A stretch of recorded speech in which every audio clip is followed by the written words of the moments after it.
Salut à tous, c'est Hugo de la chaîne NSS. Aujourd'hui une vidéo qui sort un petit peu encore une fois de l'ordinaire. L'avantage de faire une vidéo par jour, c'est que je peux un petit peu diversifier le contenu pour le coup. D'ici à peu près un mois, ça fera 6 ans que je fais des vidéos sur YouTube. Alors ne vous inquiétez pas, j'ai prévu un petit truc pour l'occasion. Mais en attendant, j'aimerais vous donner 5 conseils selon moi bien évidemment, pour vous lancer sur YouTube en 2023. Alors ça va aborder vraiment plein de thèmes, ça va autant aborder le contenu que l'image que vous allez renvoyer, que les informations que vous allez mettre dans vos vidéos, etc. Bref, il y a beaucoup de choses à travailler quand on se lance sur YouTube et surtout c'est des choses qu'on apprend au fil du travail, au fil des années. Et pour le coup, je vous transmets ce qui, à mon sens, en 6 ans d'expérience, me paraît le plus important. Qu'est-ce qui fait chaud, la vache? La première chose que vous avez probablement déjà entendue, c'est de vous lancer avec un concept clair et fixe. C'est pas très compliqué à comprendre. Quand on pense à votre chaîne, on doit penser au concept et inversement. C'est-à-dire, et pour prendre mon exemple personnel, New School Studio égale tuto, tuto égale New School Studio. C'est une boucle et c'est assez simple à faire. Alors à ce moment-là, dans les concepts, tout est possible. L'idée n'est pas de vous proposer quelque chose de précis. Pour ma part, c'est les tutos, mais vous pouvez très bien faire, je sais pas, de la cuisine, du gaming, du vlog, des storytime, etc.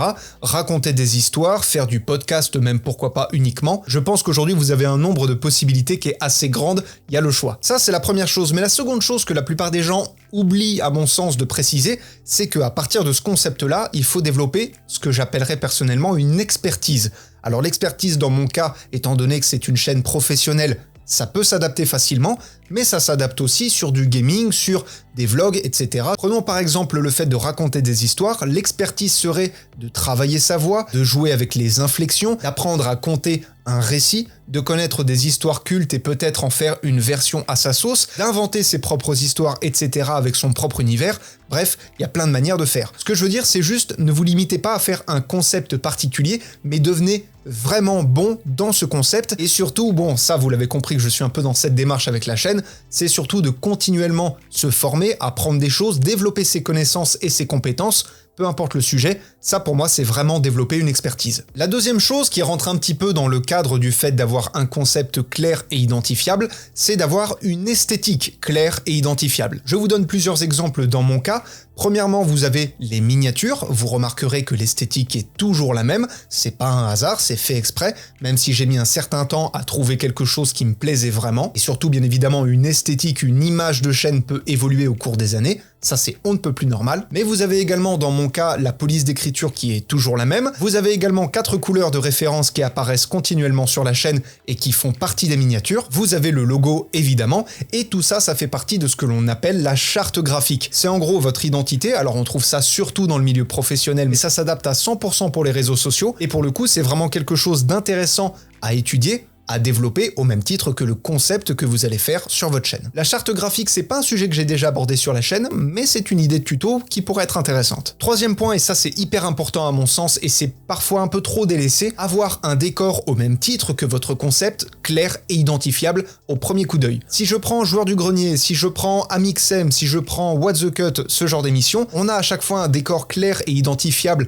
quand le décor ne change pas, bien évidemment, mais vous avez quelque chose où quand vous voyez le décor, même s'il n'y a pas la personne, vous savez ce que vous êtes en train de regarder, puisque le décor est extrêmement lié à la chaîne. Donc ça, le décor, c'est hyper important et c'est encore plus appuyé dans les vidéos que vous regardez, par exemple, pour investir dans du matériel pour vous lancer sur YouTube. On va très souvent vous parler du décor comme étant un élément central, puisque bien évidemment, ça va faire partie de ce que les gens vont voir, et surtout, l'idée va être d'investir un minimum d'argent dedans, et je vous conseille d'ores et déjà d'éviter le fond vert. C'est une erreur que j'ai faite au début, et pour le coup, à part là, bien évidemment, parce que c'est un cas assez particulier, quand je faisais des très gros tutos comme l'année dernière, forcément on avait une seule vidéo par semaine, donc à ce moment-là, je prenais le temps de beaucoup plus travailler la chose, et j'avais un décor en brut, j'avais un décor avec vraiment du fond, avec vraiment des objets, avec vraiment de la déco, qui faisait partie de la chaîne, même si encore une fois, j'ai un peu évolué, et que je n'ai pas encore réellement trouvé un fond qui me plaît. Ça, c'est quelque chose, encore une fois, à travailler. Quatrième point, l'un des plus importants, alors qu'on entend très souvent, évidemment, mais sans pour autant parfois bien comprendre le pourquoi du comment,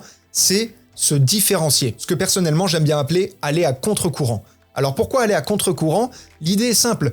Vous voulez vous différencier? Très bien. Vous regardez ce qui se fait dans votre domaine et vous faites l'opposé.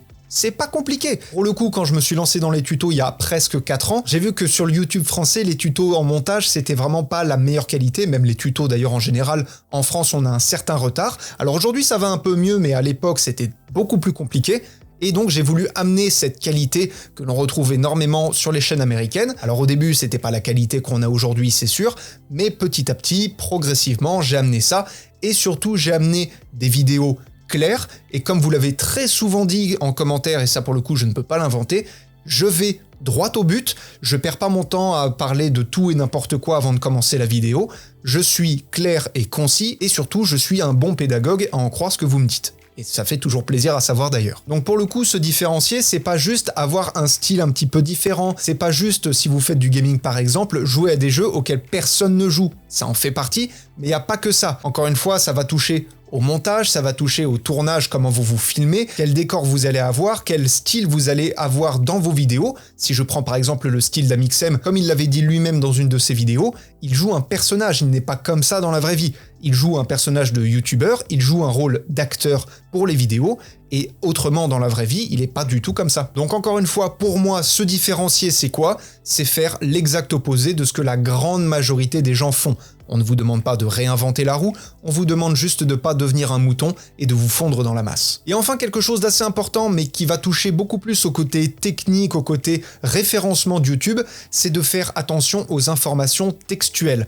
Vous devez à tout prix utiliser des mots-clés en rapport avec votre contenu. Pour ma part, les mots-clés qui reviennent souvent, c'est colorimétrie, animation de texte, tuto Premiere Pro, ce genre de choses, parce que c'est bien évidemment lié à mon contexte. Si j'employais des mots en rapport, je ne sais pas, avec le gaming ou avec la couture, bon bah bizarrement ça passerait un peu moins, tout du moins ça n'aurait pas du tout le même effet. Et à côté de ça, à mon sens, il y a quelque chose qui est important à travailler, bien évidemment c'est les titres. Alors ça paraît évident dit comme ça, de faire un bon titre accrocheur, au même titre que la miniature d'ailleurs, mais trouver un bon titre c'est pas toujours simple. Je vous donne encore une fois un exemple personnel, mais pendant longtemps je m'étais comment faire tel effet. C'est quelque chose de très simple, on a un énoncé clair et concis, on sait ce à quoi va correspondre le tuto. Et bien à côté de ça, je me suis mis à faire des titres un peu plus aguicheurs cette année, du style « cette animation va vous retourner le cerveau » ou un truc du style « je suis sûr que vous n'avez jamais entendu parler de cet effet », etc., etc. L'idée n'est pas de mentir à votre audience. Il faut bien différencier aguicheur et putaclic. Aguicheur, c'est quelque chose qui va attirer votre attention, et putaclic, c'est quand vous allez avoir quelque chose que vous n'allez pas retrouver dans la vidéo, c'est clairement mensonger. Donc là, pour le coup, c'est vraiment deux choses très très différentes.